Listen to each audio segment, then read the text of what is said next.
everybody. Welcome back to the Ball and Breakfast podcast. We've had a little bit of a break here. Wayne Pua alongside Patrick Miller. Happy to be back, refreshed, re-energized. We were just talking about that offline. But just great to be back with you guys.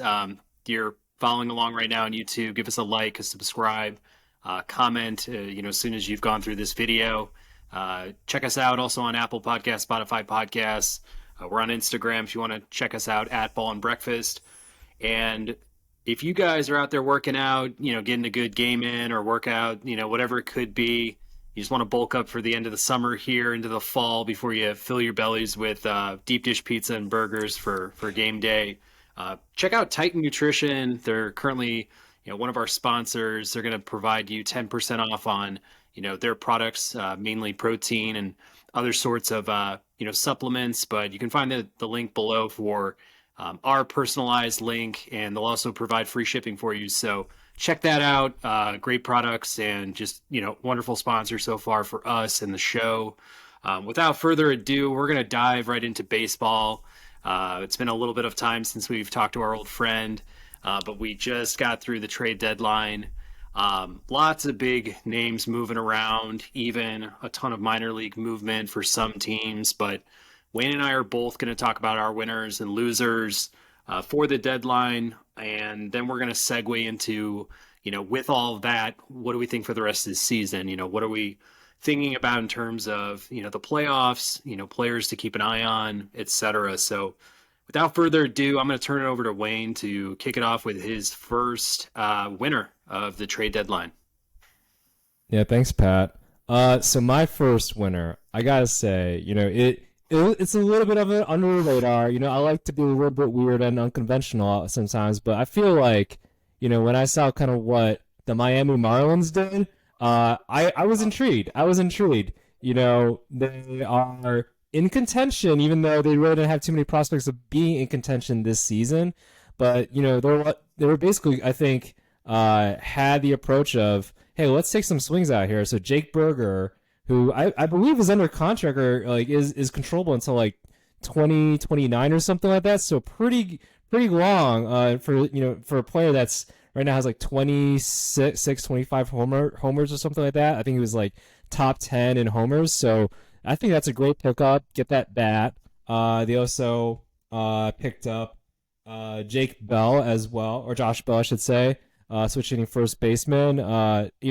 I think he's a solid bat overall, and I think that he can definitely be a good contributor for this team over that first base for them. So or DH. So I definitely think that those are two good pickups overall there, and they also got Ryan Weathers from San Diego. I think he was 23 years old, but he it was a highly drafted touted prospect and everything. I definitely think that was kind of a low risk move over there. So I think that. This is kind of for me at least, it felt like an under radar type of transactions there. Didn't really give up too many highly touted prospects. So good over there for the GM Kim Eng over there. So overall, I think that was at least my first winner out there that maybe isn't the sexiest, but I'm wow, this is I think it's a pretty solid move. Yeah, it's kind of strange to see the Miami Marlins being buyers at the trade deadline and kind of bringing over some bigger names. I do think Josh Bell, definitely needs a bounce back. He's obviously capable of putting up 30 home run, 100 RBI seasons. He did it, I believe, a year ago with the Padres Nats, and overall, I think his first game with the Marlins, he went 4 for 5 with a home run. Berger gives him some extra power. I think looking into what the offense was going into the year, a lot of on base guys, contact guys. It's kind of okay, how are we going to drive these guys in? I think that was a need for the team overall, and they seem to fill it. David Robertson also came over from the Mets to help out with cleanup duty as a closer. But in general, to watch them kind of make their way back into contention this year, hopefully these are some of the pieces that help them finish it off. We'll just have to see. I actually did, being White Sox fans, Wayne and I, it's Jake Berger in a year where the team was utter disappointment is the talk of the town. He was definitely a kind of a fan favorite. I always question if his last name was Brown, would he still be as popular? But it's burgers and people in Chicago just are true soulmates. So I to see him go, it's a for a fan, it's kind of a hit, but I did like the return with Jake Eater. Not to go into a tangent on the White Sox, but yeah, overall, I thought that the Marlins, you know, they are putting some chips forward. They are sacrificing a little bit of their future in order to secure, I think a playoff spot this year. Like whether or not they can go all the way is, it's going to be an uphill battle for them as a team. But I think overall, if you are a Miami Marlins fan, you're happy to see like a plan, a team that was built from the ground up, and then Kim In going out there and like trying to supplement the roster with pieces that will bring some pop, maybe a little bit of veteran presence, but also maybe some additional playoff experience. So no, I think that's fair. Yeah, I mean, how about that trade? Eater Burger. That's who would have thought, right? I think Rick Hahn and Kim probably had a good laugh on that. But no, I think it was a solid return by the White Sox. If you want, you can definitely go a little bit on there. But I think was he a first rounder? I think he was very highly touted or he was somewhat touted there. But I think for a player of Jake Berger's talent, I think it equates to them and kind of what they need. Plus, it always seems like the Miami Marlins have like just a backlog of pitching prospects. So I think that they're pretty solid there. They just definitely needed some at bats to go along with like Luis Reyes and what he's been doing there. He's been like honestly, he's been kind of like the MVP for the NL. Just if you want to go by like most actual value, I feel like if you erase him from that lineup, like they don't really have too much from there. So I definitely think like he was kind of like their table setter there. So adding in that pop, I think that puts them in that contention status there. Yeah. The problem I see with Berger, and he's still young. He's still got some time to develop like his K to walk ratio. Mm-hmm. He's either going to get the big hit, he's going to get a hit overall, or he's going to strike out a lot, or just not draw many walks. So I think he's in the bottom five in the league for OBP with qualified plate appearances, which to me would be it was a concern. It was like, okay, I love watching him go out there and obviously put up like 25 bombs or whatever, but I'm also a little bit concerned about his day-to-day, performances and his defense and how he actually fits into, what the White Sox were trying to mold. And it's like, we've already got third base. I mean, to me, I think third base is wide open for the White Sox, but you know, Kenny, Rick, they might think that Yohan still has some potential there still. But playing him at second base, like I kind of knew, he's more of like your designated hitter, possibly a first base type, and we've already got that kind of penciled in for right now. So it was like I was just happy we got what I think is really good value on at least prospect profiles, what the guy's stats were a couple of years ago, a year ago now, and Eater's just got to find his way through those injuries to kind of make himself a useful rotation piece for the future. But no, Mm-hmm. overall, yeah, I'm okay with Marlins as a winner in this situation. Cool. Who do you got for your winner?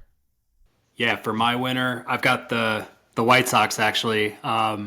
Definitely not a winner in terms of 2023 and how the teams kind of played this season out, but I think when we just kind of stay within the confines of looking at the deadline, understanding the team's goals, what they want to do to like move themselves closer and closer into contention, whether that is laughably 2024, more likely 25, 26, 27, one of those three, in my opinion. But, I just kind of like went down the line, looking at the Angels trade first, giving up Giolito and Raylo. Both guys are walking at year's end. We weren't going to pay, the money to retain them.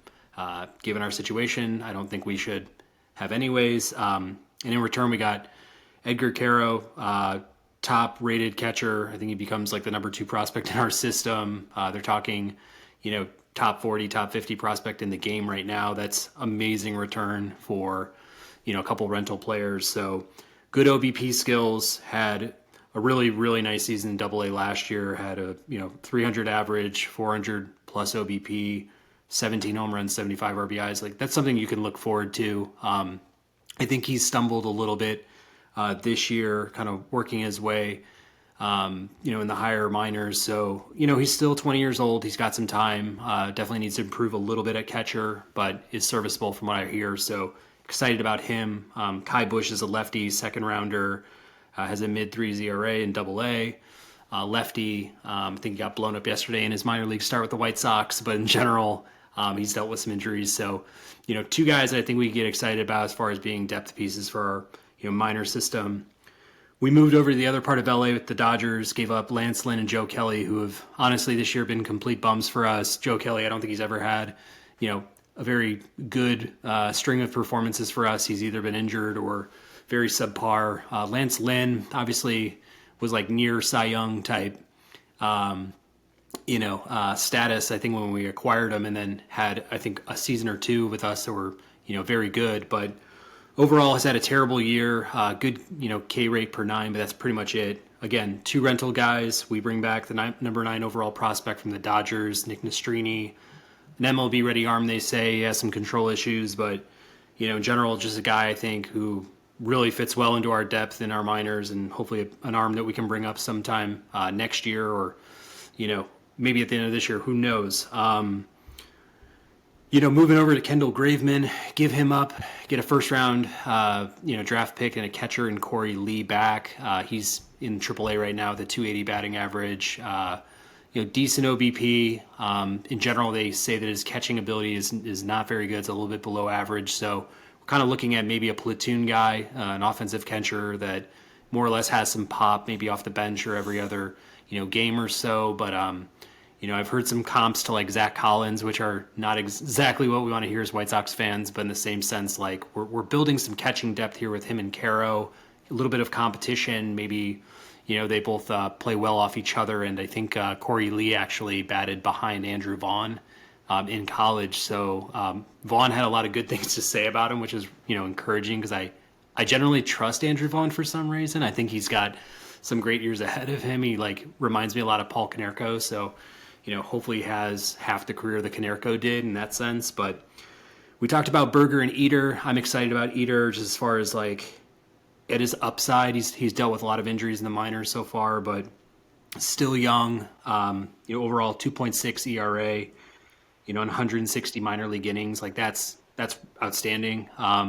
Good K per 9 type of guy, lefty.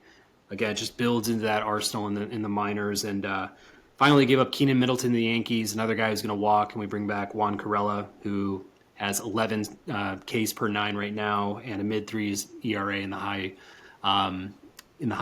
A league in the minors. So overall, looking at that package of prospects, they're saying the White Sox moved from the number 26 ranked system in the game all the way up to, they're talking 10 to 15 going into next year.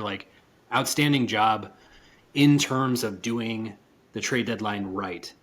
That's where it ends when I talk about the White Sox as being a winner. And I'd love to dovetail this into a more expansive White Sox conversation if you'd like, Wayne. But again, we went through this experience 5 or so years ago when they went through the rebuild, the very, very long, painful rebuild to get us to a playoff contention type team.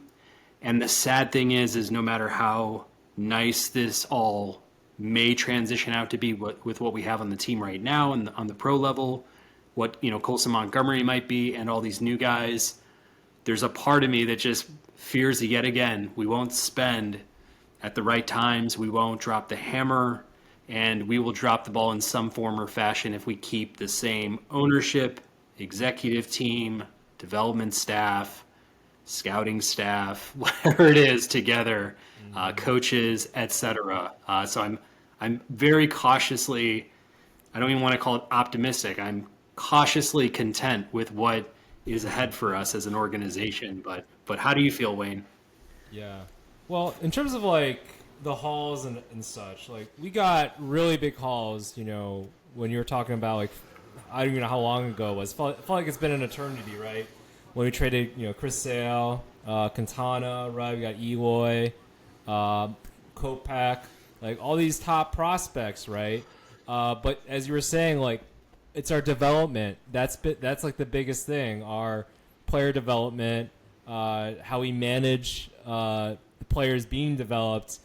Putting in the proper manager right in front of them to develop them, and coaching staff, et cetera, right? getting some veterans, splurging on the right type of players, like Benintendi as our highest spent on free agent of all time. Like that's just ridiculous. So, these are the things that as White Sox fans we kind of go through. So to me, it's like great. This looks nice on paper. This is exactly kind of what we would like. But then, to your point, it all needs to be connected. We need to bring the right support staff to get all these prospects for them to grow. Similar to how we see, the Miami Marlins even like last year, like they were whatever, and obviously they brought in a player like Luis Arraez, right? That kind of things I think is like where the White Sox need, where they have a young talent, let them develop, let them screw up. It's totally fine if they screw up. That's part of learning. Let them screw up and grow from there, and then bring in some solid veterans that kind of can embody what you're looking for in terms of like a franchise kind of player, right, to go forth on. So I feel like that's just where the White Sox struggle on. So definitely, again, on paper, this is great. I think, honestly, I think we kind of fleeced the Dodgers, albeit like the Dodgers are like in first place and they're going to be a perennial contender. So whatever, fleecing whatever it is to them. So, but at the same time, like I definitely like the haul that we got for a player of like a Lance Lynn's caliber there, as long as Joe Kelly, right? Like, players that aren't having the best seasons this year for some top prospects in an organization, right? So I can definitely appreciate things like that. Dylan Cease, I know there was some conversation about trading him, but I think he still has a couple years of arbitration, if I'm not mistaken, and then can hit the free agency market in a couple years as an unrestricted free agent. So I guess I don't mind that. Maybe Han, again, this player Cease was a player that was a Cy Young candidate last year, isn't having the same success this season. So maybe he's just kind of waiting to sell him higher. I could definitely see that. And he felt like Lucas Giolito when we traded him. He was like, he's not going to reach that level he was, 3 years ago maybe. So I think that's where he felt comfortable pulling the trigger there. But yeah, Cease, I get it. Maybe he has another season in him that he can sell a little bit higher. Still, a fairly young talent. He's like 27 or something. So I get that. And, Eloy, whatever, that's totally fine. Keeping him. Anderson, I know there's been some talks there. Again, I think it's totally fine keeping them. But, yes, everything resides with doing something with his front office. Something's got to change. And even, it sounds like Rick Hahn kind of knows that. Like, you hear him in like his press conferences. I don't know if you've listened to them, Pat, but it's kind of like asking, like, I don't know, a convicted felon. Like, everybody knows he did it, right? And why can't he just admit it? Or that's just utter lie or BS, right? So I think that's where sometimes I feel like with Rick Hahn, seems like a nice guy, but man, the moves that's been made, like, it just hasn't been contributing to success here for the White Sox.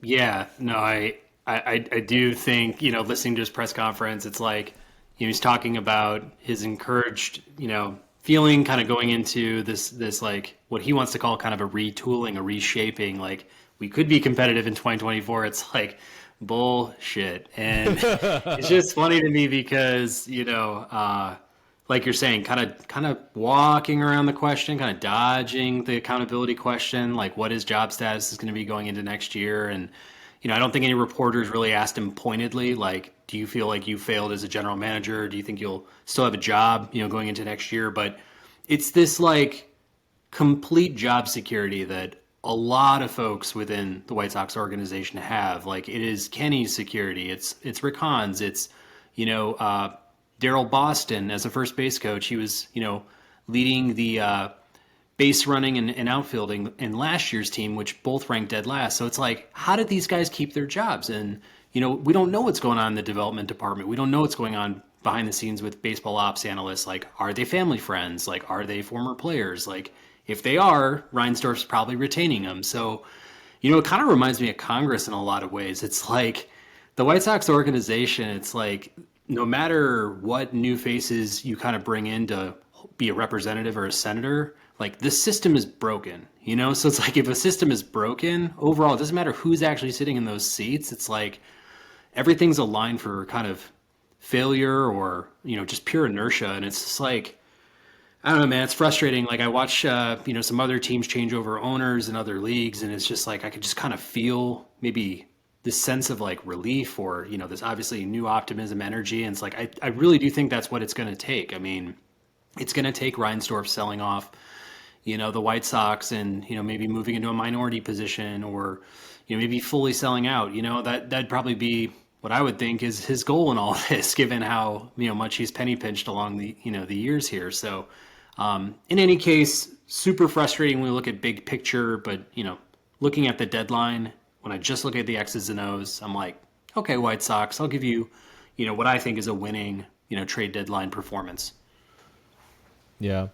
Yeah. Again, on paper, it's like it makes sense. And maybe this is like, Rick Hahn's strength more so is getting these deals. Because honestly, like, whenever, as White Sox fans, we see these deals that even, Kenny Williams sometimes had, maybe not the Manny Ramirez signings or the Ken Griffey signs or trades or anything like that, but, definitely these kind of wheeling deals like during the trade deadline where we are like trading, Chris Sale for, Yoan Moncada and Kopech and all that, right? Like those deals that I think we do kind of feel excited about from like the more so the fire sale standpoint, and what we did with trading Quintana for Eloy Jimenez, like those types of deals we definitely get excited at. But the development of those players, managing, like, yeah, we were pretty solid. It felt like when when we didn't have Tony La Russa, right? I think we were kind of headed the right direction. That I guess for whatever feeling they felt like Rick Renteria just wasn't the guy there. So,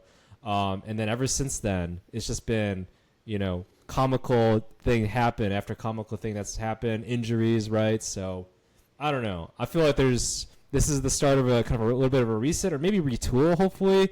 Just as a White Sox fan, it's like, yeah, it'd be nice if they can be, maybe in contention next season. A lot of crazy things can happen, but I think it's a step in the right direction, whatever that direction might be.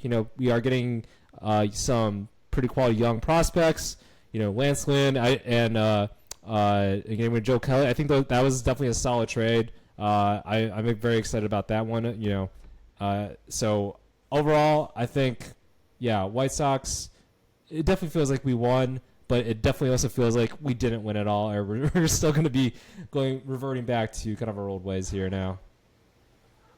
Yeah. Before we move, the biggest surprise I think that I come out of it with, and like as a White Sox fan coming to some sort of realizations with upside and like actual talent, like I found it strange that Moncada was not moved. I don't think there's much to be excited about anymore with him as a player. I think more than just raw ability, because obviously he can smoke balls that like we've seen missiles come off his bat. It's a consistency thing. I think it could perhaps be an attitude thing. Like I've been trying to get down to the bottom of like what part of the White Sox culture was, so detrimental that it derailed our team from 21 to 22 and 22 to 23. And I think of some guys that just kind of show that attitude. And we talked about this in the past, like why guys like Eloy Jimenez weren't packaged up into bigger deals. Like if there were actually serious deals on the table and we walked away from those, I'd be disappointed, because at this point he only looks like a DH and he's injury riddled. Like unfortunately, it's a different thing every year, but it's like I don't mind how he actually performs when he's on the field, but it just hasn't been enough to be, a regular starter, especially a guy you're considering like a cornerstone of your franchise, and the way we kind of view him. And just finally, Tim Anderson, we have one more year of control with Tim. It's pretty comfortable. Maybe the thought process is like, let him have a bad year and see if he can bounce back before next year's trade deadline and get rid of him. But like, again, we talk about this culture and like what's actually happening. We've seen Tim Anderson flick off fans in Cleveland. We've seen Tim kind of like be maybe a little bit excessive or kind of share an attitude when he hits a home run or whatever else. He does kind of carry some sort of attitude of loafing at times, like making the same type of error at shortstop on like a slow roll ground ball where he just has to make an easy throw to the catcher to, get a guy out at home. It's like it's these little things that kind of pile up and really get under the skin of veterans and other guys that are trying to like, put it all in and kind of push their way forward. So I'm picking on some guys, and I don't have enough evidence to really back up like my assumptions here. But like in the same sense, there's something going on within that within that locker room, and I can guarantee you it wasn't Jake Berger. So that's another part of this whole game that I think needs to be you know spotlighted yet again. Yeah, for sure. I guess moving on from our heart talking about our heartbreaks. I And they're a guess winner, and they're a winner. yeah, another winner. A team that is currently in first place. I got to go with the Rangers here as a winner for the trade deadline. Getting Max Scherzer, getting Jordan Montgomery, Aroldis Chapman, Chris Stratton, Austin Hedges, who is he's always been known as like a good defensive catcher for them. To set yourself up going into the playoffs and everything. And I know the Astros are kind of teaming up, or they're getting healthier, I should say. So it's going to be a nice clash to who wins the division. But even thinking about the playoffs, because I think Texas Rangers, they are a playoff team. They have like the best offense out there, but they definitely needed to upgrade their pitching staff overall. I think Eovaldi's been kind of like the person there, and then DeGrom, like he's undergoing Tommy John surgery, right? So he's out. So they definitely needed that other arm. So they got a couple there with Max Scherzer and Jordan Montgomery. Scherzer, Hall of Fame player, not the best season this season so far, but get him in the playoffs. I think that's all kind of what you're looking for. Get him in the playoffs. Have him go against whomever. Like I don't know how many other pitchers you're going to bet against him. So, and then Jordan Montgomery, like solid all around player. It's funny how he's kind of transpired in this past couple of seasons, like as a one of the most consistent kind of pitchers out there. So I think overall, and then Chapman, the flamethrower guy, doesn't maybe have as much as he's had previously, but he's still got something to help out and a lefty in the bullpen. So overall, I think great haul for the Rangers going into the playoffs here. Yeah, no, a great example of a team with a very stacked offense that needed obviously a pitching boost. I mean, I think when we were in our window for the White Sox, in 21, it was like we were hoping that they'd really go after a guy like a Max Scherzer type, whoever was available at the time, or an extra Jordan Montgomery type, or whatever it could be. Like you want those like home run type, trades at these kinds of deadlines when you're in first place, and I think that's been a lot of the slander going against the Orioles at this point. It's like they're first place in the entire league and they didn't make enough deals to even, move a couple waves. Like they got one starting pitcher in Jack Flaherty, and that was pretty much it. But no, I'm in complete agreement with you here.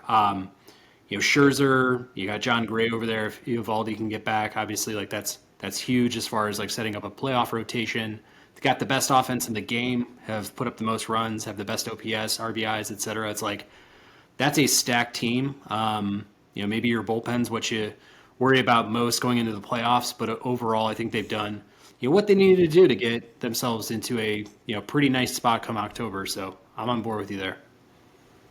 Yeah, sounds good. I guess. Yeah, who's your next winner if you got another one? Yeah, I guess like the White Sox, another team that disappointed this year but did a great job at the deadline itself, and it kind of ties into Max Scherzer, but the New York Mets, as far as what they were able to do to basically purchase some very high-end minor league talent and some guys that are really, really exciting. In that Scherzer deal, they brought over Ronald Acuna's brother, Luis Angel, who right now is batting .315 with a .377 OBP. He's the number 44 prospect in the game, 5-tool player, can play a ton of positions. I mean, they're talking about superstar caliber type player who could probably slot in at second base or somewhere in the outfield for them, maybe in the next year or so. So keep your eyes on him. In the Verlander deal, they were able to bring back two top-rated outfielders in the Astros, system. Both guys, again, good average, good on-base percentage guys with some power. Both young Double-A type players in Drew Gilbert, Ryan Clifford. They got some extra depth over in the Robertson deal with Marco Vargas and Ronald Hernandez, an infielder and a catcher. They both have very high weighted runs created, plus metrics in terms of like how they stack up against their peers. Like they are well above their peers with exceptional walk to strikeout ratios at the dish. So it's like these guys are just great contact hitters, and they're both like I think 18 and 19 years old, respectively. So essentially, they looked at their year. They understood, hey, we were a team that coming into this year. We were supposed to be World Series contenders. This whole operation failed, but hey, we are aware of that. We've recognized that. We're not going to double down on our failures here. We're not going to dig ourselves a deeper hole for our future. And we have all the capital available to us to make these, moves and the transition much smoother into the future. So we'll trade two guys that are probably, already in their 40s or over, who can command a lot of value on the market. Obviously, we have to throw more money at our problem. They ended up paying like a pretty good share of both guys' contracts in Scherzer and Verlander. But to be able to bring back three guys that will probably end up somewhere in the top 100 prospects this year in those two separate deals, I think is a great start. And then also kind of go out and grab a bunch of other depth in some minor deals with some other guys. They're moving Mark Kana and Dominic Leone, a reliever. It was like they got a really high score on the trade deadline overall, like just in terms of their transactions. They're obviously a year or more away from kind of being maybe a contender again in the NL East, but overall, you kind of have to tip your cap to a team that, as we look around the league, and I'll get into my losers, but there are some teams that don't look themselves in the mirror and don't shake, kind of that pride in terms of, hey, I put this team together. It's not working. It doesn't, it's not going to work, but I'm not going to admit that. There's a lot of GMs like that in the league, and I'm just glad Billy Epler and team understood that and just made the moves they had to make. Yeah, it's definitely one of those. So yeah, I definitely agree. Actually, it's one of those. If they were winning, if the Mets were top of the division, then the outcome or the story right now would be different. But they kind of just made the best with what they had. So, and it's like, okay, how long did we expect also Verlander and Scherzer to be there? I think they were on 2-year deals or something. So, they're like, okay, this year is not going to work out. Let's see if we can maximize the trade value of these two players here. And then they did. So I think that's kind of what they did. They just rolled with the punches, essentially. And yeah, they got some nice young talent there. And to your point, they have one of the richest owners, or somebody that really cares about spending money here for the Mets. So, why not figure out what's going to happen in the future? But yeah, right now it's like, all right, let's max out the trade values of these two, Hall of Fame pitchers here and see what we can get from them. And then, still have some young talent, players in the prime, right? So let's see if we can surround them maybe in the next couple of years with, some free agents there.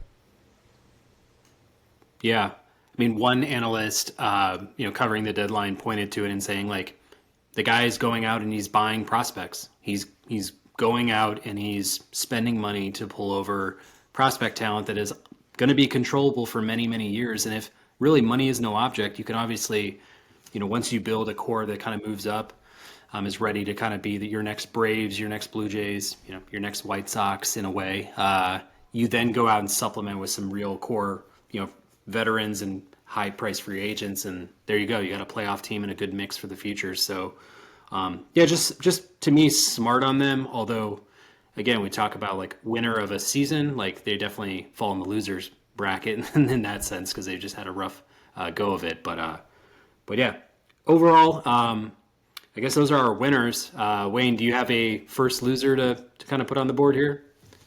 Man, losers. So it's interesting. I think I almost feel like it was easier picking the winners. Picking the losers, I feel like is a little bit different because sometimes I feel like a loser can be somebody just makes a terrible trade that doesn't make any sense, or they buy too much and sell too little or something. So. But for me at least, in terms of where they're at right now, what they have to offer, I guess I was a little disappointed with the Cincinnati Reds. They really didn't do anything, and the general manager kind of was like, he's kind of open about it. It's like, yeah, I think we have enough young talent to help us, get us over the finish line here. But uh, they lead the division. It's pretty tight. It's between them and the Brewers. I think it's like one game, or it might be tighter now. But they definitely need some pitching depth. I think that's the like that. It's pretty damn evident about that. They're really relying, I think, on Andrew Abbott. I think he's been their only consistent starting pitcher throughout the entire season, at least right now, that isn't hurt or injured. So Hunter Green's been out. So I feel like they needed some sort of pitching consistency out there. Kind of day in and day out. That wasn't Andrew Abbott, and I think that was just a missed opportunity for them. So for me, it was kind of like a much more of they didn't do anything, but I also think they have enough prospects. So that's where I felt like, why not take a shot at a decent starter out there to kind of shore up your arms there. So I feel like that's just where it is, and then get to the playoffs, get that experience for your young talented team, because they definitely are like hitting the ball pretty damn well. So I don't know. I felt like that was just a missed opportunity on that side, and I honestly don't know if they're going to be winning the division. Not to like steal my thunder in the future, but I feel like the Brewers, the Cubs, like those two teams, they could definitely catch up. I think they're both those teams are in striking distance, and I think that they position themselves better for this second half of the season to make the playoffs than the Reds here. So yeah, for me, Reds, I don't know. I didn't feel that great about their trade not happenings. Yeah, no, that's a pretty good loser here. I mean, just seeing where they've come as a team, like going the full development route, and everybody on their team is like basically homegrown or was recently traded for in the minor system. Going around the diamond, they've had a problem right now of like bringing up some MLB ready infield talent. And in the same sense, they don't have like consistent spaces for a lot of guys. So they have Matt McClain, they have Ellie De La Cruz, they have Spencer Steer, Jonathan India. They just brought up Christian Encarnacio Strand, and then they also have Joey Votto, who came back from injury, and you have Nick Senzel. So they got a lot of guys that play a lot of overlapping positions. They've moved some guys out to the outfield. They've DH'd some guys here or there, given days off for guys for regular rest. But it's like, why not parlay one of those guys, or maybe somebody who's like them in the minors, because their system's pretty loaded. And like you're saying, go out and get a pitcher. Maybe it's a guy who's a little bit controllable. Like, could they have put together an interesting Cease package? Like I heard the White Sox were rumored to be interested in Jonathan India. Like, could that have been a good match where you're giving up Cease, you get India and maybe some parts? But it's like, yeah, the fact that they didn't come away with a rental or controllable option for the next couple of years at the rotation, it definitely hurts them, because like you're saying, if you're going to depend on Abbott, some unproven guys like a Hunter Green, maybe Nick Lodolo is available come playoff time and you can give you some good innings. Like, it's a lot to bet on. I mean, Ben Lively, Brandon Williamson, like these guys, they aren't battle tested. You're probably looking at a pretty early exit this year, and maybe that's part of the goal. Maybe part of the goal is like, hey, this is the first year that we're actually a real team. Like, we're gonna get smacked around a little bit once we get into the these real games, but in the same sense, like, that'll be good experience. But I think, like you're saying, the architecture for what they're trying to do now and into the future, like, they should have made some moves happen. Like, they could have made some moves to give them that extra push to get to the get to the postseason for a first time in a while, and actually make things interesting moving forward. Yeah, I agree. And that Dylan Cease thought would have been good, especially as a White Sox fan. If that were to happen, then, man, okay, maybe Rick Hahn is onto something. Trading away our best talent out there and, getting a haul like that. Because, yeah, the Reds have a really good farm system. So, I don't know. It just didn't. I guess if I was a Reds fan, I would just be like, why didn't you do something? But there probably is maybe a plan that I'm not aware of. But yeah, I definitely think some sort of push could definitely help there. Because right now they just don't have any arms there in the starting staff other than Abbott. So yeah, for sure. At least I've got a few losers on my board. I think the one that I'm gonna bring up first is the Yankees. I just thought, Look, you're in last place in the AL East. The contenders that are above you are really serious. You've got the O's and Rays who've like clearly separated themselves. The Blue Jays are firmly in a wild card spot right now, and then the Red Sox have been like above 500 and battling pretty tough. And it's like you've gone through a full year with Aaron Judge, basically on the IL. He's still coming back from that toe injury. Still, probably not 100% at this point. The rotation's been a complete joke. I mean, Rodon going down, Montas out, Herman now leaving for alcohol abuse issues, Severino having a really bad year. And things have been pretty middling for them all year.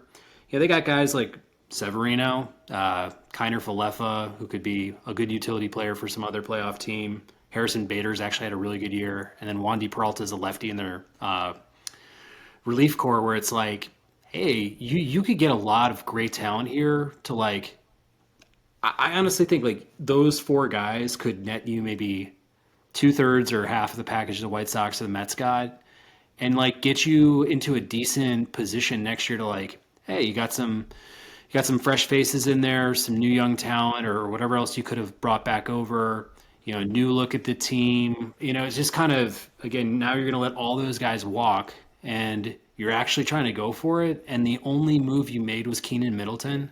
Like, if that's a posture, if that's a stance you're going to take as the Yankees, like we're not out this year, then go for it. Like, actually go for it.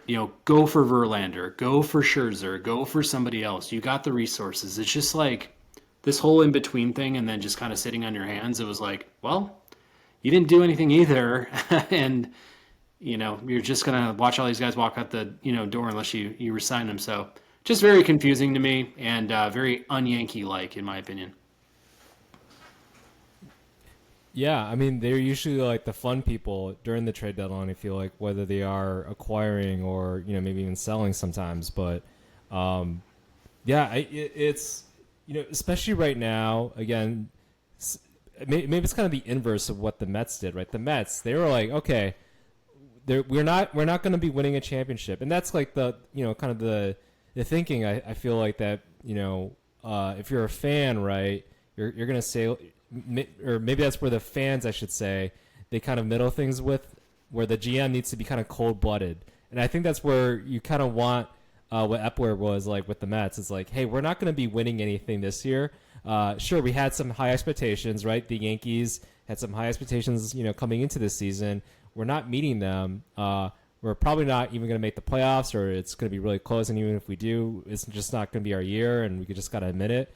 So I don't know. Maybe they are kind of holding out with their team. They do rank pretty well in terms of, I guess, pitching and then defense. It's their hitting and injuries, right? Rizzo, I definitely think that's definitely held them back some. So, but again, like with the Mets, comparing to the Mets, you got to roll with the punches, I feel like. And I don't know. Yeah, I think some sort of inaction just doesn't sit well. That being said, it's like, hey, maybe, just not doing anything, maybe that is something for them. And maybe Rizzo can get on a tear and all that. But I just don't feel like that's in the cards for them this season. And it'll be interesting if they do make the playoffs.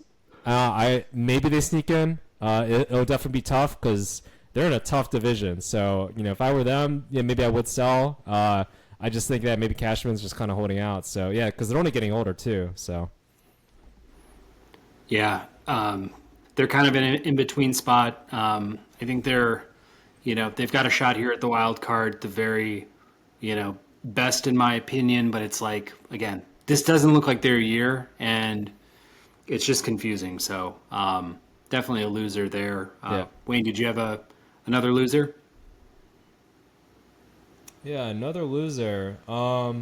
So, I guess I'll think of like the inverse of maybe what I was talking about with the Reds in terms of a contender that didn't do anything really. I think there's a team out there also in the AL East. They really didn't do anything, but what they probably should have, similar to maybe the Yankees there. And to me, yeah, it's the Red Sox here. I think the Red Sox, I don't know if any team is necessarily going to be catching up to how well the Orioles are playing. I know the Orioles surprise team, right? I think I picked them fourth in that division. they're killing it, and they're not really slowing down. I feel like, and I think they also added Jack Flaherty as well during the trade deadline. I think he pitched pretty well tonight here. I think he had like six innings, 8 strikeouts or something. But I don't think that the Yankees or the Red Sox are going to be catching up to Tampa Bay, to the Blue Jays. It just isn't their year. So I feel like they got to sell, and they had some assets here with like a Trevor Story, maybe a Chris Sale if he's healthy, Garrett Whitlock, Tanner Houck, and all. So I feel like those were some players that they could have traded maybe to a Cincinnati Reds team, get some prospects there that they needed some pitching talent. So I feel like that was something that was just a missed opportunity. So yeah, for me, Boston Red Sox, do something, because you ain't winning it this year, and you might as well get a little bit better, younger, etc. Yeah, they're a tick above the Yankees, I think, as we speak. But in the same sense, it's like for the last few years now, the Red Sox have been like a really confusing organization to understand. Not shelling out the money for Mookie Betts, not extending a real offer to Bogarts, kind of being pressured into spending real money on Rafael Devers. And like these are all guys that I think, especially in the Betts and Devers case, like you want to be throwing money at those guys immediately. And the Red Sox traditionally would. And it's like, I don't know. I think they're playing a lot of money ball or whatever else they're doing right now. And it's like, it's too confusing. Like they seem to be like in a lateral state. And to kind of sell off Kike Hernandez, who was like, I think probably a great culture guy, back to the Dodgers for no apparent reason. It's like, I just get lost in like, what's the direction here? Like, what are you guys actually trying to, build the culture off of for this team? Is it a pitching strong team? Like, is it a small ball type team? Are you going for high price free agents? Because it seemingly is all over the map. And like you're saying, the pitching depth and the rotations, like, not all that impressive. Like, I think Brian Bayo's had a great year, kind of an up and coming type of year. Paxton's been reliable and bouncing back from an injury, but it's not enough to get you over the hump to win in October, in my opinion. It's just like, yeah, this isn't the Red Sox franchise.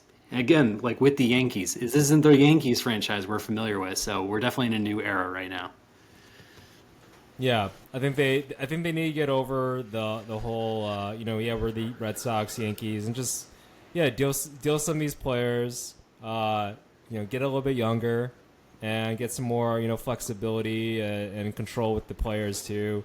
Yeah, just roll with the punches, and this isn't the year. Move on and make the best of next year. So, but yeah, Yankees, Red Sox. How about that? Two teams that are like very storied and all that, but we both picked them as a loser for the trade deadline here. Yeah. My final loser, I'll keep it brief, but the Padres obviously have had one of the worst seasons along with the Mets.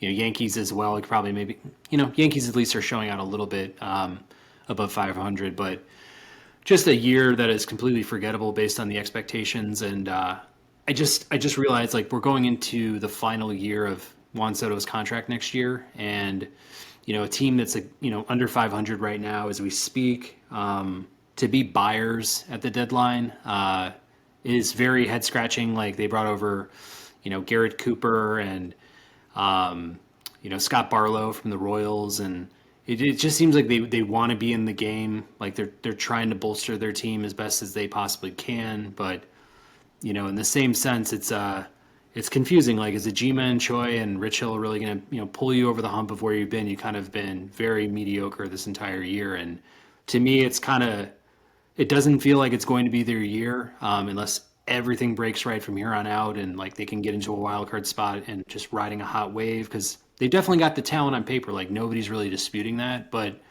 again, it kind of comes back to some maybe culture issues that are taking place in the clubhouse, or like guys that just really don't want it. They maybe more for the contracts, the fame, their individual statistics, whatever it could be, that's kind of hampering this club. And Soto's having an MVP type year.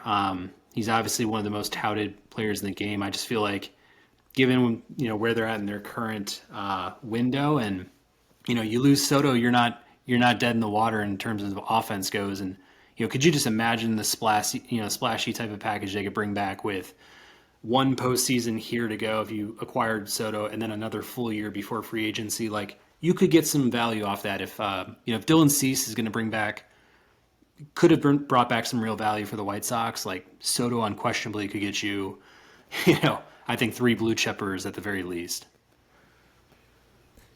Yeah, I mean, I agree on that. I think with the reasoning, and I don't know how the conversation was like, during between the GMs, the owners, and all.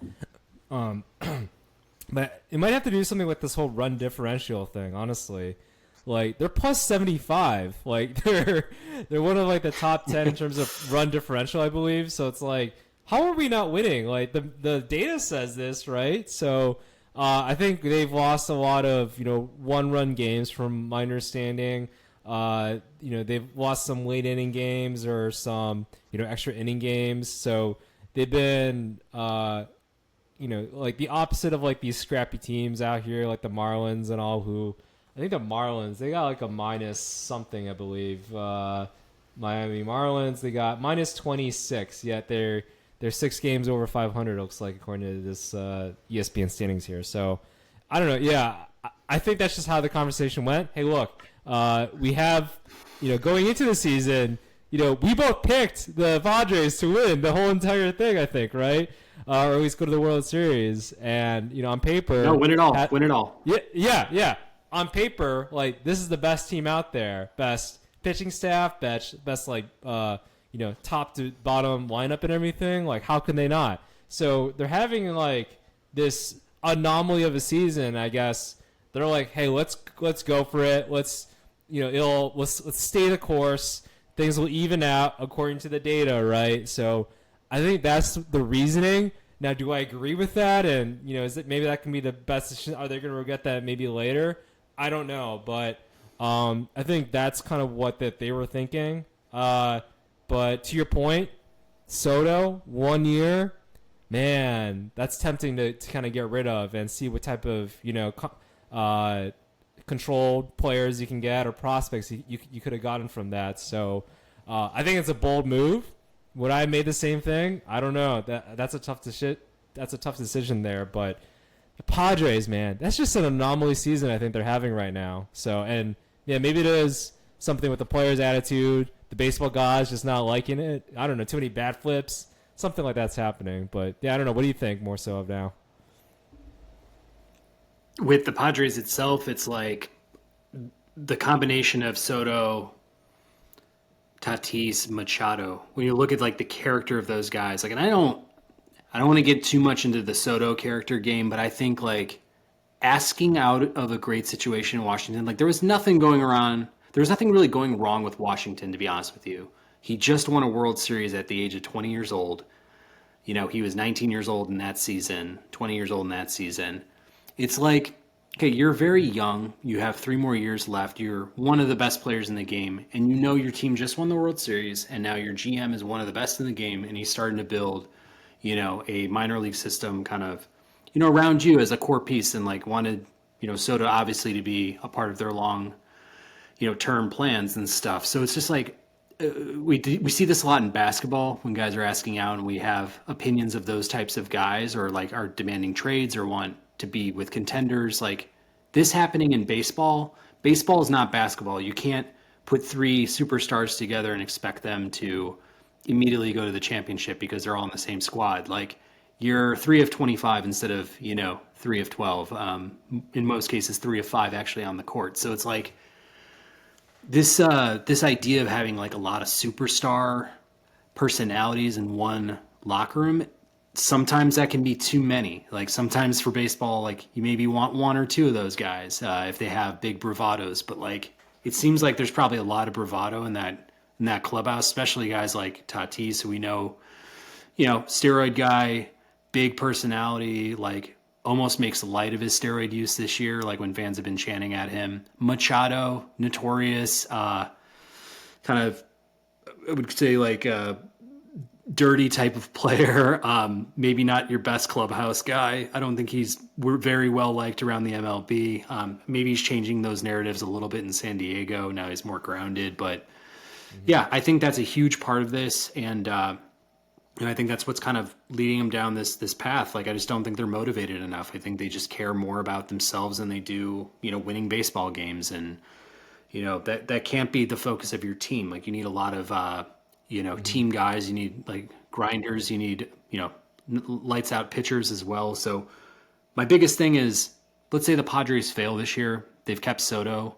What are they doing next year? Are they trading him in the offseason? Are they going to try to give it one more run in his walk year and get nothing for him? Or like, are you trying to spin him off at next year's trade deadline for some rental, at the rental type of package at that point? Like, I don't know if you're going to get a whole ton for Soto. You will get some probably decent prospects, but like, it's just very confusing to me. So they really better get in this year or just really come back with a juggernaut next year, in my opinion. Yeah, I mean, if I'm the GM, maybe you kind of have to double down a little bit, right? Like, they gave a quite a haul, I think, for Soto and everything. So, it kind of looks bad. Not everybody has the job security of a Rick Hahn to like make those types of trades and then be like, oh, whoopsie, or whatever, and then spend all this money on these couple players here. So, uh, yeah, I think that's what's gonna happen. Should it happen? I don't know. Because Soto definitely, one of the most talented players you'll ever see for sure. And his stats kind of definitely provide the case for that. But yeah, this team, like, I definitely feel like they needed like I don't know, some sort of like a Jason Veritek or something like that, a player that like is a little bit more stable, that kind of balances that that energy around that locker room there, so, or that clubhouse there. So yeah, it's too talented of a team, I feel like, to not win games here, and I think that's just the biggest disservice this season so far. But hey, if they are able to make a run, like, I mean, this team again, they if they are able to close down those like one run games and win them, then this could be something that we see like of a I don't know, like a nice like turnaround story at the end of the for the second half here. Yeah. Well, we'll just have to see what happens. I don't know. Did you have any other losers on your board? Not too many. I mean, more of the same. I feel like whether they're just like teams that really didn't do too much versus maybe overspent on some, but you know again, like I mentioned, the Dodgers, right? Like that trades and all. Value wise, I definitely think that they overspent. I think at least I felt like it. Lance Lynn and Joe Kelly, I definitely talked a little bit about that. So I don't know. I feel like they just overspent a lot of players, and then also they did not get Eduardo Rodriguez. I think he had a no trade clause. I think he wanted to be closer to his family out east a little bit. So I don't know exactly what they were planning on selling there, but they definitely needed maybe some pitching depth there. So weren't able to nab that with a player like Eduardo Rodriguez. So I feel like that was kind of a fail there. So I don't know. It just didn't feel like that was the best offseason for the trade deadline for the Dodgers. Usually they are able to make some splashes, and yeah, this trade deadline, they kind of fell short on that. I felt like so, but I mean, yeah, overall, they're going to be fine. It's just, yeah, not the best of trade deadlines usually comparison to previous seasons here. Yeah, this has been it seems like a transition year for the Dodgers. Like, I don't even know if their intentions were to like be top contenders. Like, I feel like they were trying to save some payroll to go after Shohei for, this upcoming Mm, offseason. But like, they are in first place and they are a very stable organization. They have a ton of prospect depth, and it's just like you're saying, they didn't really go out and get that kind of like signature piece or the right mix of pieces, I think, to like really contend this year, and go all the way. Like, I won't be surprised if they do. They still have Urias and Kershaw, and they brought over Lynn. Maybe you can have like a mm, respectable and better finish here to his season, and kind of like readjust himself to his standards, which should be around like a high three ERA, in some sort of form. But we'll have to see. But I agree. Like, it was a kind of a peculiar trade deadline for them. I thought they got Ahmed Rosario basically for free, just giving up Noah Syndergaard, who's been a nightmare to Cleveland. But yeah, again, they have some very, MVP type players on that team in Freeman and Betts. But beyond that, it's like, Will Smith is a real gamer too, I should say. But like, Mm-hmm. yeah, it's been a more confusing year for the Dodgers, even though they find themselves in first place. Yeah, I mean, I'm just so I guess so accustomed to like getting a Trey Turner or something like that. So Yeah. to put them way over the edge and like, okay, yeah, this team's gonna win 100 some odd plus games, whatever. Like, yeah, get a Juan Soto, but yeah, to your point, maybe they do have longer term visions of getting a Shohei in the future, because I know the Angels, right? They made a couple of trade deadline deals there. They're like, oh, hey, we're trying, right? We're trying to surround you with talent, but I don't know if that's enough for them to woo Shohei back to their fields there. So, yeah, the Dodgers, if they get Shohei, then maybe this whole trade deadline like inactivity, if you will, it was all for worth it. So, but yeah, just felt like the Dodgers didn't have as sexy as trade deadline activity as they usually do. So, No doubt.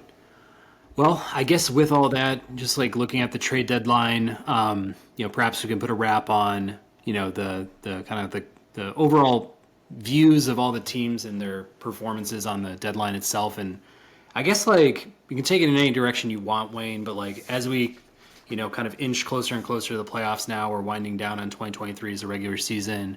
What are your thoughts? Like, who do you feel like in the AL and NL are your key contenders? And I don't know if you had to throw out a preliminary World Series prediction. What would you say today? right now with the post trade deadline activities, players getting healthy, where they're stacking up compared to some of the other teams in their division or other teams in their respective leagues there.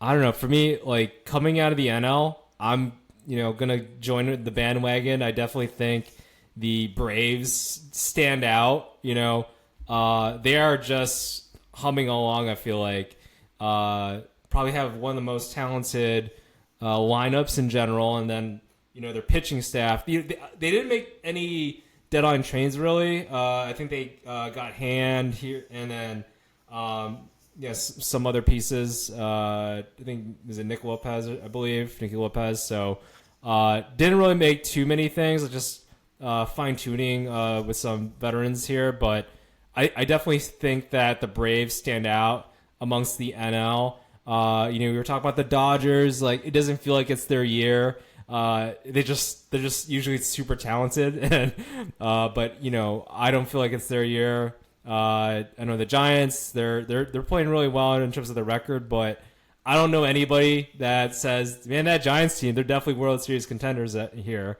And the NL, the rest of the NL East. I think a lot of us were early in the season, right, talking about the Mets maybe making a run. I don't think so. So for me, I feel like, yeah, the Braves, I see them kind of running away, in my opinion, with in the NL there. And then out of the AL, I think this is going to be more interesting because, I see a team, a specific team that's going to come out of the AL West. I see the Houston Astros, actually, because Altuve is getting healthy. Alvarez is getting healthy too.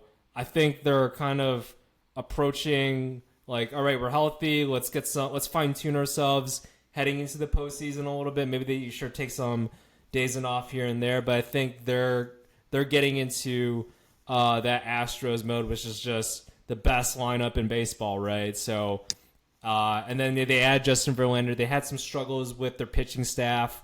Added Verlander, added Graveman, in the bullpen. So I feel like those two acquisitions, I think, help boosted up their pitching staff in general. Valdez, one of the better pitchers out there, struggled a little bit more recently, but still, if he kind of showcased what he did when they won the World Series, I feel like he's a good number two. Verlander kind of is that ace that you kind of just have that confidence. Even at age 40, he can still do it. So for me, I'm gonna have to pick Astros versus the Braves here, World Series. Those are my two teams. What do you think? I mean, those are the two teams I have on paper as well. Like when I just walk, I mean, I don't think it's like okay. So the Braves, clearly they're the cream of the crop in the NL. They really have no holes in that lineup, like you said. The rotation is pretty top heavy with Strider, Morton. They'll bring back Max Fried pretty soon. They got Bryce Elder, who's had a great year too. It's just kind of like seems to make sense on all levels. I think if there's a wrinkle to throw out there, like a team to keep an eye on, it is to me like the Phillies. Like I think that they've been treading a little bit of water. They're not a shoe-in to even be a wild card, team this year. But in terms of like how the team is structured, they have a good rotation. They have really solid everyday ball players. Like Trey Turner has had a nightmare season, but if like he can just get right or get like a refresh going into the postseason, like we know what his career averages are. Like he's a different player than what he's shown this year. And they got Bryce Harper, Schwarber, Castellanos. And they have a lot of culture on that team. They've got a lot of grit. So it's kind of like I would like to see them kind of bounce back. I'll still stick with like if the Padres can somehow find themselves into the dance, that would be interesting because then you shorten up the series. You have some pretty top end starters there in Blake Snell, Musgrove, Darvish that could be interesting in a short series. Obviously, we know what the offense is. We talked about it. In the AL, I was with you because the second that Justin Verlander deal went down, I was like, damn, not only did they not have to spend millions and millions of extra bucks to keep him around going into this year, the Mets basically paid for half of his contract. So they basically are getting him on like a discount for the next year or so. And it's like, what's funny to me is like, that's the exact shot in the arm the Astros needed because they needed another rotation guy. They've had injuries, obviously, like you said, with the offense, but like when that offense is there, and it probably will be, like this is a very dangerous team. So I see it the same way. If I was to throw out some dark horses for the AL, I've got my eye on whoever wins the last wild card spot in the AL because the Minnesota Twins or potentially the Cleveland Guardians are going to be the number 3 seed. I think they're an absolute doormat, either one of those teams. And whoever wins that final wild card spot, I'm assuming is going into the playoff series like very hot. And you get that one big series win, it could parlay into other crazy stuff happening. So whether that's the Toronto Blue Jays, whether your Mariners find a way in, whether it's the Red Sox piecing something together, whatever it could be, like we'll just have to see. But I do think that's a very winnable first series. And I took a hard look at the Texas Rangers, to be honest with you. Like their offense has been so incredible this year, and they've had a really great year. Obviously, they add Scherzer, like that changes up their pitching mix a little bit. It all kind of depends. I do think the Astros are a better overall team than the Rangers, like all things considered. But again, depends on the flow of like the rest of the year and how things go like working their way into October. And I could see a team like the Rangers representing the AL for sure. Yeah, I mean, I did think about the Rangers. Seager. I think he just came off the DL. Yeah, Seager's having like an MVP season. If it weren't for the greatest player of our generation like playing right now, in Shohei, he would definitely be an MVP candidate for sure. So, but yeah, like the Rangers offense, they're doing amazing things. But yeah, their pitching staff, there's just a lot of question marks I feel like there. And then just last season too, they were kind of bottom of the rung there. So I just feel like there's a lot of question marks there. Whereas Astros, this is a team that's been there, they've done that. They're still kind of players in their prime. And yeah, this team just has a lot of heart and everything. And with Dusty Baker too, that kind of solid professional in terms of a manager. So it's hard to kind of bet against that team that's been there, done that. Yeah, it is funny kind of that they bring Verlander back now. It's like, oh, he kind of like just wanted to chill over there. like as a rental essentially for the Mets, and then it's like, okay, that's enough of that. Let me play some serious baseball now with the Astros. So it's hard to go against there, but yeah, I am with you. I am thinking some sort. If there is going to be a dark horse, it might be some team out of the AL East. Whether it's the Rays or Jays. I think those are the two teams that could potentially make a run there.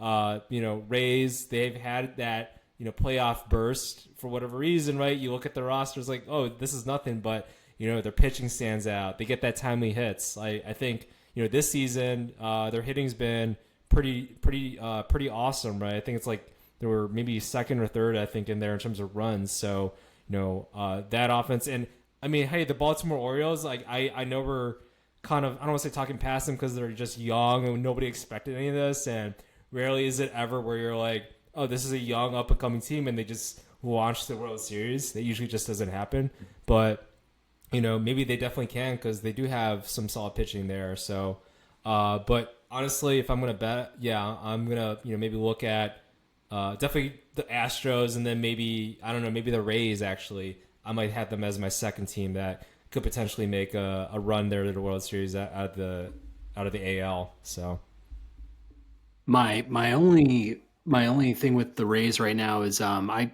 got news today like Shane McClanahan's going to be out with an elbow issue, and that definitely scares me. I think if the rotation is down to Glasnow, Savali, who they recently acquired, and then Eflin, I think that's okay. I think that plays, but just to have Shane McClanahan as your number one, like that would mean everything to the Rays. And the way they started the year being like the best team, like just an impressive first place team with the record, and then kind of now falling back into like a wild card. So it's like the momentum I think needs to definitely shift for that team. Like they need to definitely get hot toward the postseason. But I never discount the Rays. Like they're always playing team ball, and they're going to be gritty and well coached and well organized. So I'm never overlooking them. I just wish them better fortune with like pitching injuries, especially this year, is just completely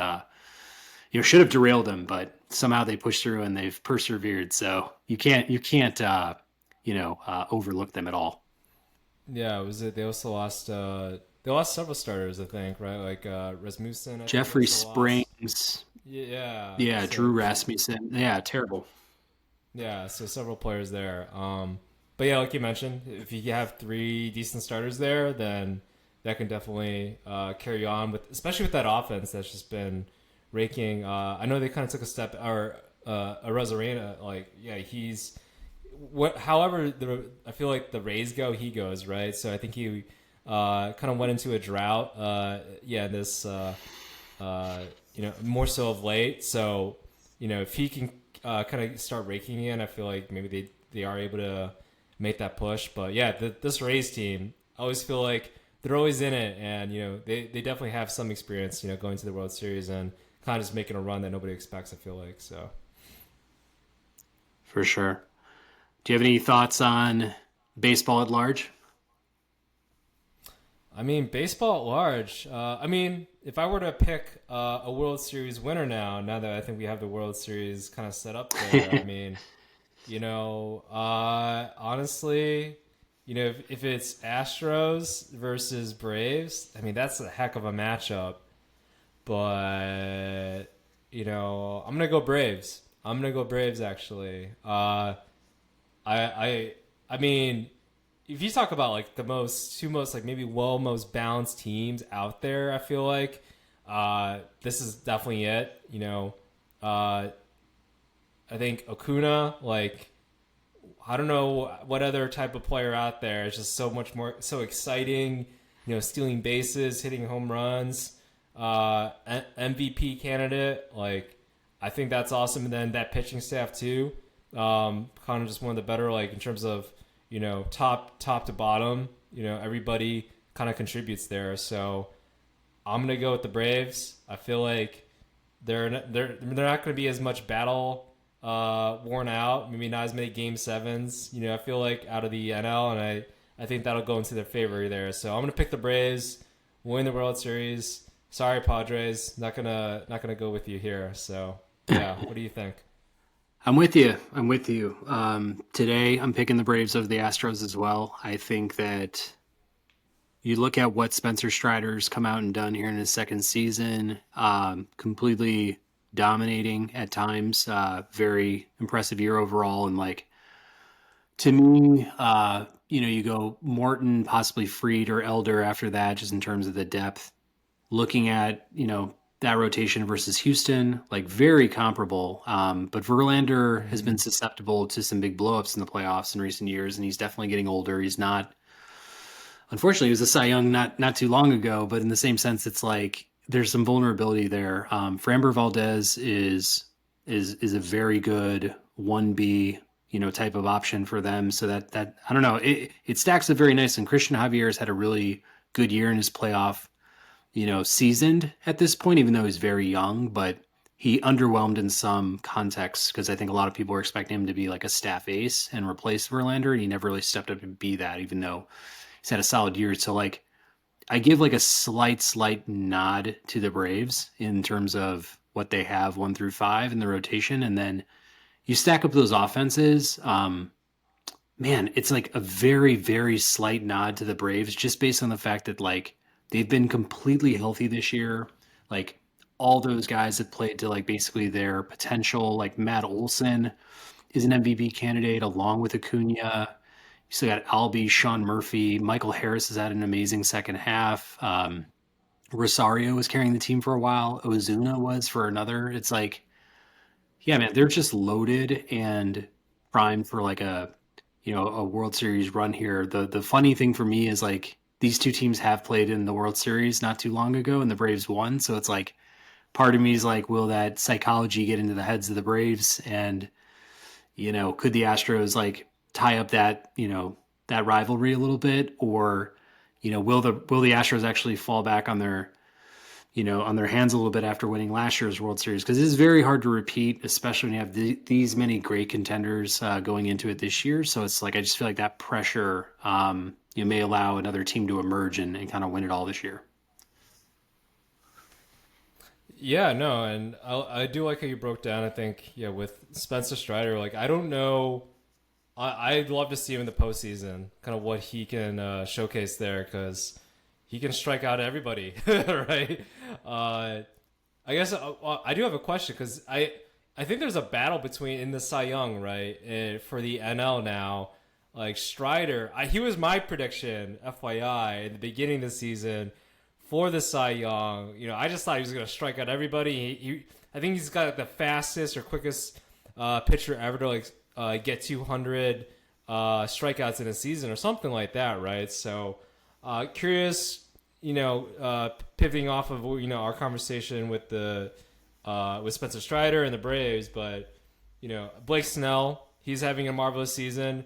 Maybe the Padres aren't, but he's the leader in ERA. I don't know. Who do you think has or who would you probably vote for the Cy Young there at the NL with the Strider who I think he's carrying around like a 3.6 ERA, so maybe not the best ERA, but he's getting wins, he's getting strikeouts, albeit with one of the most talented lineups in all of baseball. But yeah, who do you think deserves it more, Strider or Blake Snell, or do you got another person that you would pick?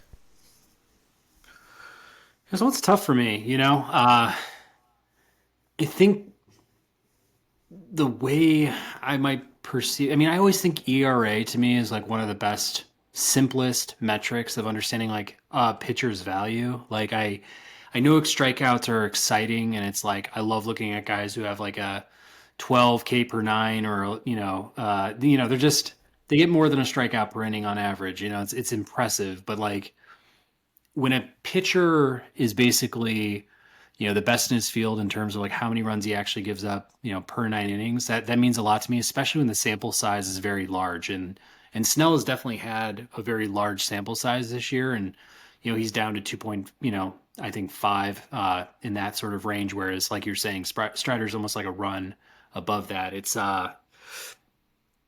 for me on those stats alone, and obviously we need 2 more months to watch how this thing all plays out. But like if we were just like carry that into the end of the year, I'd go with Snell in this scenario just because I think that matters more. And Snell's also been like incredibly impressive in terms of I don't think he started his year on the very best note, and he's just come roaring back with like, you know, shutout start after shutout start or very, you know, low amount of runs allowed in each one of these consecutive starts. So it's like he's really strung together an amazing, you know, middle first half through the second half so far. And yeah, if he can carry it through, if the Padres can get to the postseason because of, you know, his efforts, like I think that would bode well for him.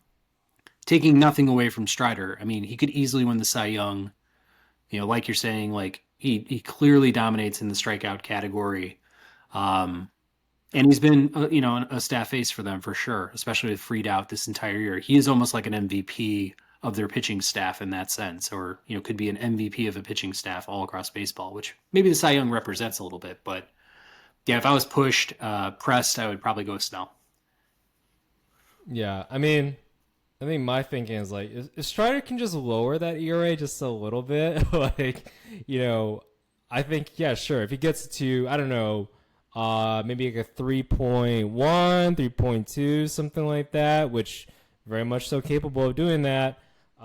Then I think that's a good conversation to be had there. Has a stronger case, but um, yeah, I'm with you in terms of how, you know, at least I like to evaluate a pitcher. It's like, yeah, looking at ERA, FIP. Are they getting innings too? I think that's where I really liked Sandy Alcantara last year. Right, he's not having the best season this year, but Alcantara, like it's one thing to have like a 2 ERA, like a low 2 ERA. It's another thing to have a 2 ERA and then pitch like 4 or 5 complete games and, you know, get 7 innings or 8 innings, right? Because hey, that's just good for your overall team. If you're able to get innings and not give up runs, like that's baseball. That's a pitcher in a nutshell.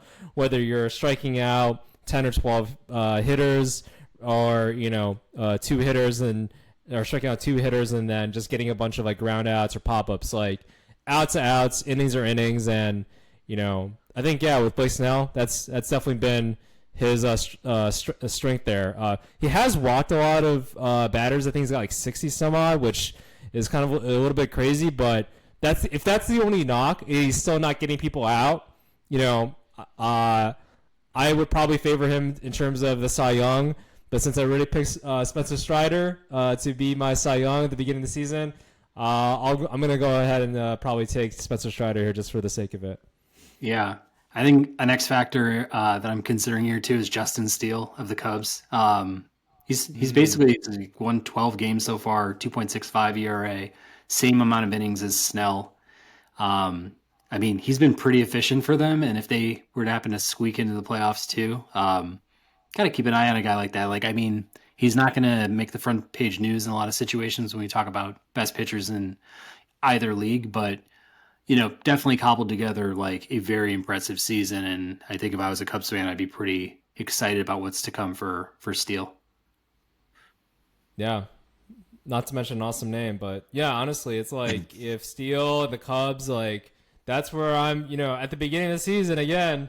I'm not going to talk about the Padres, but at the beginning of the season, I was thinking the Cubs, like that might be like a dark horse. Like they might win 80 some odd games, you know, maybe sneak in the playoffs. But, you know, that team, I think they've exceeded expectations some. Stroman too, like he's been, you know, I think one of the most consistent pitchers out there. So, and then they're hitting, they definitely had some, you know, a nice kind of bounce back year, you know, for Cody Bellinger. So I feel like the Cubs definitely can make, you know, a push for the division, you know, against the Reds, which they really didn't do anything. Their pitching staff is kind of poor. They, you know, just really good at getting runs. And then yeah, the Brewers, you know, they're kind of the opposite. They have excellent pitching and their hitting is kind of all over the place sometimes. So I mean, yeah, that's a team to watch for, I think, you know, going to the second half here is the Cubs. Whether you like them or not, you know, I know we're both White Sox fans here, but man, it's hard. It's hard not to like. Stroman is one of my favorite players, I think. So it's hard to like not to look at the Cubs and be like, wow, I'm kind of impressed with where they are right now. Yeah, I mean, while I'll never be a Cubs fan, the state of the White Sox and the state of the organization of the White Sox has really just turned me into a pure baseball fan. You know what I mean? Like, I Yeah. feel like being a Chicago sports fan in general, it's like you better have a secondary or tertiary team that you root for, or just a team you want to get behind year to year. Like, it doesn't have to be the same one either. It could just be like, hey, this is an exciting, fun team, and I'm going to get behind this team, or I like this player or those players and stuff. Like, or maybe it's just tied to your fantasy team you're betting, whatever else it could be. But it's like, yeah, man, it gets really tough season in, season out, and as a Chicago fan to like back your teams with true loyalty and high expectations year in year out. So, all this to say, good on the Cubs for really surprising, really stepping out and making it a battle in the NL Central, and they're right in it. They're definitely right in it. I mean, they've been hot coming off the All Star break, so we'll see how they end up here. Yeah. Do you have any like bold predictions for the second half, or any players or teams that you'd like to see either make a run or just do something crazy in the second half here? Man, I do, and I was thinking about this before we jumped on this call right now. I'm just trying to remind myself of that squad. I think I talked about some of the dark horses for the playoffs. But I think one thing that I personally would like to see is I would like to see playoff Shohei Ohtani. I mean, I just want to see what he's like in a short series because you could start him possibly 2 games in a best of 5. You could pencil him in every day at DH or he's pitching and hitting at the same time. And we are seriously watching Babe Ruth in real time. I mean, this is Babe Ruth. This is the reincarnation of Babe Ruth. And I seriously think no matter what happens after this point, he will always be revered as such. Like, if he has a catastrophic injury this year and never plays again, I don't think anyone would ever question, like, he's easily one of the best baseball talents that ever stepped on the field, And I just want to see what he's worth, man. I want to see what he can do when all the marbles are, kind of on the line. And we saw what he did in the World Baseball Classic, like completely outclassed Mike Trout and made him look like a scared child. It was amazing. Like I was amazed by it, honestly. And he's so good for the game. Attendance is up this year. I think a lot of the rule changes that came into place in this past offseason have really sped up the game, made it more exciting, interesting for fans, and I'm happy to see that. I mean, for all reasons, like it keeps the game that we love around longer.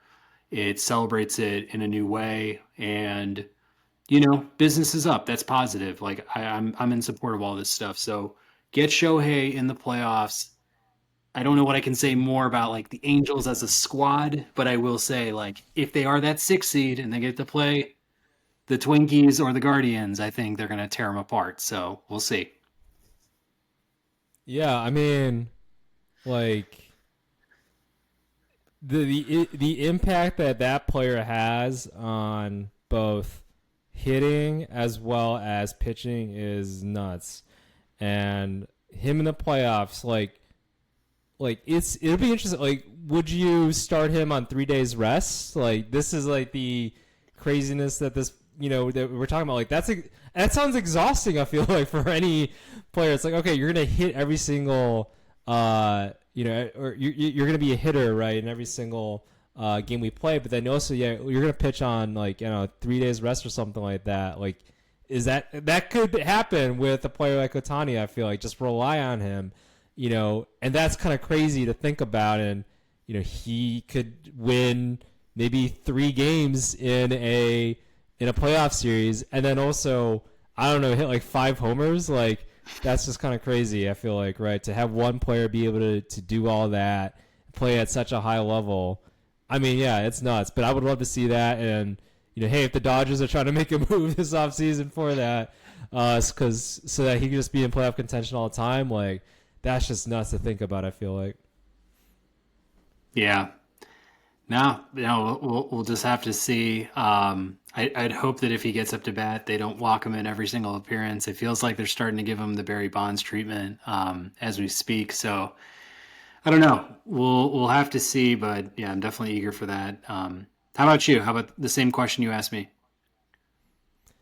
Man, no, that's a good question. That's probably why I asked it. But in terms of overall things in the second half, maybe I touched about it with the Cubs a little bit. Again, I like to see Stroman maybe make a stride there, and push the Cubs to the playoffs. That's definitely something. But I also talked about the Miami Marlins. I just feel like you know it's nuts, right? If the Marlins can get into the playoffs and make a run, because I always feel like whenever the Marlins get into the playoffs, like all bets are off. Like I don't know what their playoff record is in terms of like playoffs per or World Series per playoffs, but I feel like it's pretty good. You know, like whenever all the times I can think of was like '97. I think they were a wild card team, and then was it 2001 as well, or was it 2003? I think whatever that season was with Bartman, right? They snuck into the World Series, or, kind of snuck into the World Series and won the whole thing. So I feel like could that be the case for this team? I don't know. So that's just nuts if they are able to get to the playoffs again. I think that they had a pretty solid trade deadline moves. Again, not giving too much for some players that can make impacts, some big bats there.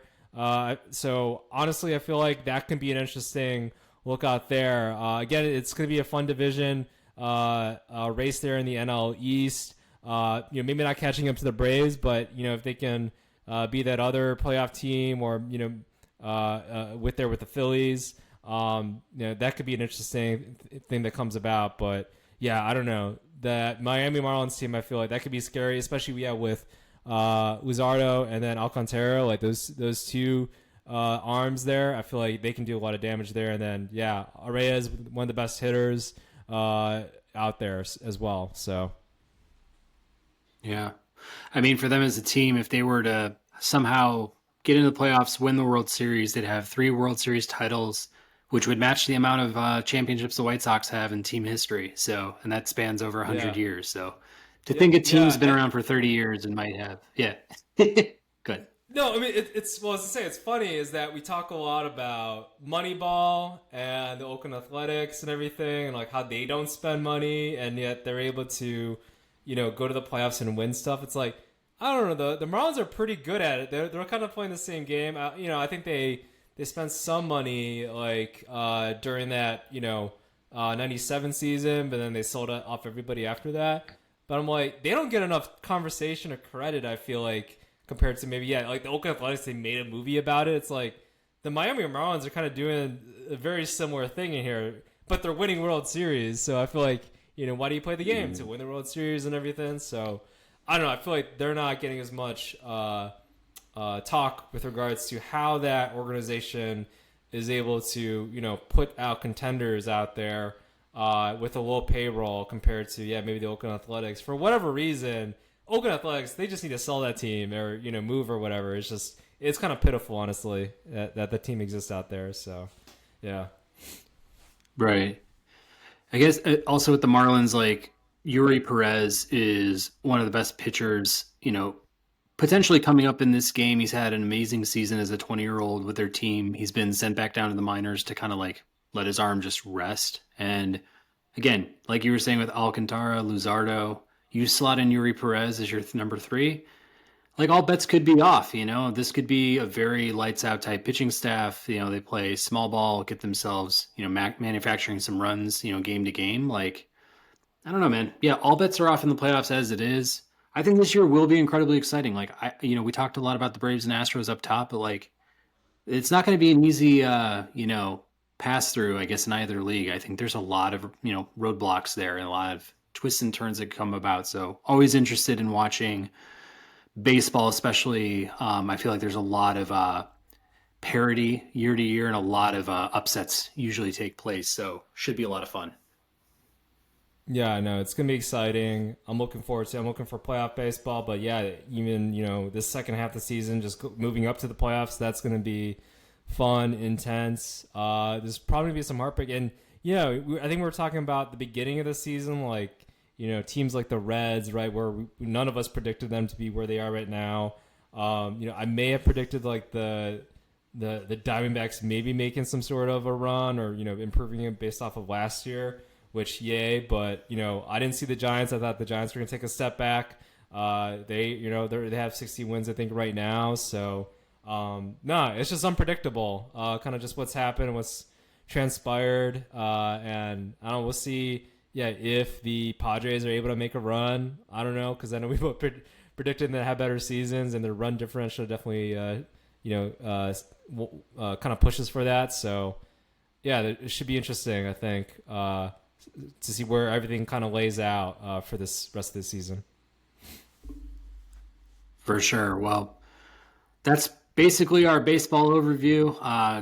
Looking back at the deadline, getting our way through all the way through 2023 here, the regular season, the postseason. So, stay tuned, folks. Those who watch baseball, should be a lot of fun coming up for the last few months here in the season. But I guess with that, Wayne, do you have any final thoughts to close the show with?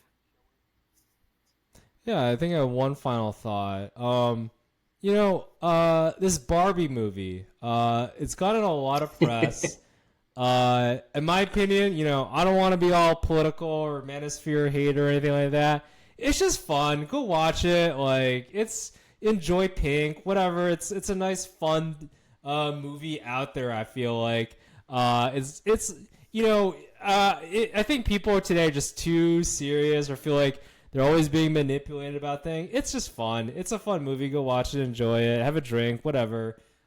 It's a good summer movie, and I feel like just go watch it. Go ahead and also watch Oppenheimer too. I love Christopher Nolan as well. And again, it just doesn't have to be a man versus woman, Pink versus whatever. Just enjoy yourself, and I think it's a fun movie. Go watch it. There's some nice morals behind it too. A nice mother-daughter relationship. So I feel like, hey, just have a little bit of joy, have a little fun. Not everything has to be serious. But yeah, I think that's all I have to say about that. Just Barbie movie. Two thumbs up for me. So That sounds good. I actually heard it was a really well-written movie. Like, it's not just a like mainstream movie that just targets itself right to, let's say, like a younger girl audience or a millennial girl type audience. I feel like doesn't it have like, I don't know, at least mirrors a lot of, themes or issues that get played out in society, like pop culture and stuff. Like, I feel like it has like a darker, deeper twist to it from what I've heard so far from folks. yeah, I mean, there's definitely the Ryan Gosling side of like he's Ken. He's always been the accessory to Barbie. So he kind of just like his life revolves around Barbie. Like he's with a bunch of other dolls that are named Ken as well, and he's trying to get Barbie's attention amongst all the suitors, if you will, of Barbie. Because in their world, Barbie's like essentially like the president, like just is in charge of the entire world. So he's just like, I need to be paying attention to Barbie. I'm going to try to get her attention. I'm going to compete with all these other Kens to get her attention. And I feel like, I don't know, there has to be a time in some, a guy's life, I guess, where it's just, maybe it's nice to move on, right? So, and have your own life, have your own adventures. I think that's kind of what they're talking about with regards to this whole manosphere Ken stuff. Like, because I think at the end of the day, it's like, he had his like I think a T-shirt at the end that says, "I'm Knuff," right? I think that's the idea: is just enjoy your own life, have fun. Your life doesn't have to revolve just one person or whatever. And yeah, there's more to life than just picking up a Barbie, essentially. So, yeah. Yeah, so dudes out there that are very whipped in their relationships, this is this is this is a press announcement for you guys to sack up a little bit, be yourselves, try something new, branch out a little bit, make some friends. Like, if you still want to court Barbie on the side, or Barbie tells you to Yeah. come home at a certain hour. Like you can do that, but just be an individual, be independent a little bit. Beak enough. Beak enough. So, If you're yeah. enough. But yeah, No, Pat. I actually will see it. Yeah, yeah. Yeah, yeah. I was gonna say you're gonna see I it. mean, no, yeah. Well, I wanted, yeah, Okay. no, I mean, it's definitely trending, but I again, I thought it came back to like it's not just this pop culture flick that's just very surface level and just they're just making a Barbie movie to sell tickets to a Barbie movie. Like it actually has like a good plot and it has Yeah. some things we could think about and take away from the movie. Like I like the steer I've heard so far in the film, and then kind of pairing it with Oppenheimer, it feels like those two are like obviously what is it, Barbenheimer or something like that for the summer and everything. Like, Yeah. but again, Yeah. but Oppenheimer also Yeah. seems interesting from the sense of like you know, manufacturing the atomic bomb and, the whole play out of that Yeah. whole situation and context that Yeah. it's had on our world. Like, I think those are two movies that I'd like want to get into, even though it's becoming such a trend. Like, I'll follow the trend. I'll see both movies at some point in time.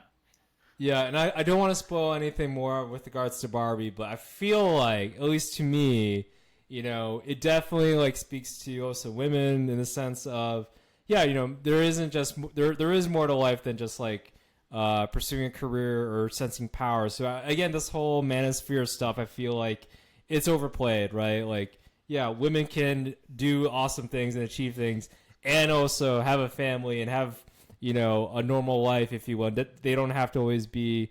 It does. It's not an either or. We are able to multitask. I feel like in today's world, especially now we're all able to work remotely a lot more so than compared to previous years, and that's oftentimes also a good thing for specifically women in today's workforce because oftentimes women are pushed to. I feel like work or take care of the children a little bit more, have a proclivity to take the children more. So I feel like that definitely is where working from home, being able to achieve some career success is good for them individually as well. But then, yeah, like that's not everything life is about too. It's about experiences, enjoying your loved ones. So I think it touches all those points there as well. For sure. And it resonates with me. I mean, my wife's stay at home, remote worker as well, as I am. Like we are 50-50 partners in our work and our marriage, everything like that. You know, raising a child responsibilities and stuff like that as well. So it's just like, yeah, we are in a new day and age, and that should be reflected in how society views it, how pop culture expresses it. Hopefully, how income stubs are received on both ends too. Like that, that's still a work in progress in some points of it. But yeah, no, overall, yeah, good final thought. And I guess I'll get to mine right now. So, with my final thought, I actually just got back from, my hometown around Chicago. And in the same sense, took a visit up to Milwaukee in one part of that return back. But it's funny, man. Number one, Milwaukee is definitely going through its own sort of like modernization at this point. Like it is completely different from the time I went there shortly after college. I just feel like with a lot of bigger cities around the country, it just seems to be like very much trying to build out a waterfront. Has like a beautiful waterfront scene now on Lake Michigan in Milwaukee. Some new museums out there. Ended up going to a restaurant, looked like a hole in the wall, but ended up having like a really built out menu. Really, and it's hard for me to say this, but like I had the best pizza of my entire week in Milwaukee, and it was like this barbecue chicken ranch, cilantro, pan pizza, just like a hand tossed regular pizza, but just so good, man. Everything on it, very, very good. I will, hopefully be able to plug the name of the restaurant here somewhere in the captions or elsewhere. But in the same sense, it was cool to show my wife this part of the Midwest because in a lot of ways, like when I think of Midwest as being from Chicago, it's like it is Chicago. It's like I don't know, like there are some cool mini metro cities around the city of Chicago, but like for those that are not from our region, like it hardly ever gets seen because most folks just like matriculate over to Chicago, and that's pretty much all they do. So we got to show her Milwaukee in the same sense, like went to like a more Milwaukee brewery type town, a couple of blocks. So, she doesn't drink beer, but like same sense, we had bratwurst, we had cheese curds, we had obviously beer was poured. Like it was definitely a Milwaukee type experience. So it was pretty cool. So if you haven't been to Milwaukee in a while and you're from Chicago, like just drive that extra hour. Like it was pretty cool. And on the way out, we went to the Mars Cheese Castle on the side of the road. And again, like a very, very cool experience because it's just like everything you think about when you think Wisconsin. It's like cheese, there's, cheese curds sold in the store, like tons of very heavy desserts and other things. So it was definitely pretty cool. And the only thing I was gonna say about Chicago is I ended up going to the Adler Planetarium one of the days and took that very iconic shot behind the Chicago skyline and like the picture came out really well, me and my family and stuff, and like it was just very weird because I had this first like kind of epiphany or like experience where I was like, man, Chicago's not home anymore to me, and I don't know how to explain that feeling. It's a very, you lived in Seattle for a while, Wayne, but it's just like this idea that now that I like work in DC, live in Virginia, like this very much feels like home to me. And like Chicago is like an old friend, like a very close old friend to me, but it definitely had a different twist this time around. And I don't know how if I can pretty much put it into words, but beautiful city. It's just yeah, it definitely feels like I haven't been there in a while. Yeah. I mean, I know a lot of people that grow out of Chicago. I feel like when you're in the city for decades, right, or you grew up around it, you want to search for other things out there, other experiences that maybe resonate for a different side of you. So that's definitely because I think the interesting thing about Chicago is that there's so many different things, so many cultural things you can do, museums you can see, lifestyles you can live, jumping from one neighborhood to another. That I almost feel like you get a little bit of almost too much of everything. So essentially, you become a utility player, but maybe you want to be a shortstop. Maybe you want to be a second baseman. Maybe you don't want to be a utility player, and that's where I feel like I don't say Chicago's a utility player, like a Tony Graffiano or something like that. But I feel like sometimes, that's where it definitely feels like it can be a lot of different things, and it can just be a lot in general. Whereas I feel like, if you like nature, that's kind of lifestyle you want to live, right? Maybe like a Seattle or Colorado is a little bit more of your style. Or if you like cheese, maybe Milwaukee is a little bit more of your flavor in beer, craft beers, and stuff like that. So that's definitely where I feel like there's other cities that optimize to your taste a little bit. Just because, yeah, Chicago can be a lot for a lot of different people. But and then yeah, with regards to home, obviously, some other places, again, it can definitely feel like more of a home towards you. Some people, they want a little bit more space, but they also want to be in a metro type of area. And within Chicago, the Chicago limits, right? Sometimes that can be really expensive, and it's hard to do that. You kind of have to go to the suburbs for most people. So yeah, Chicago. I'll always love it for sure. Will it be the home for my future? We'll wait and see on all that. I do have some property here, but at the same time, like, the world, man, it's good to experience it. It's just good to experience it and see kind of what fits, I think, your flavor.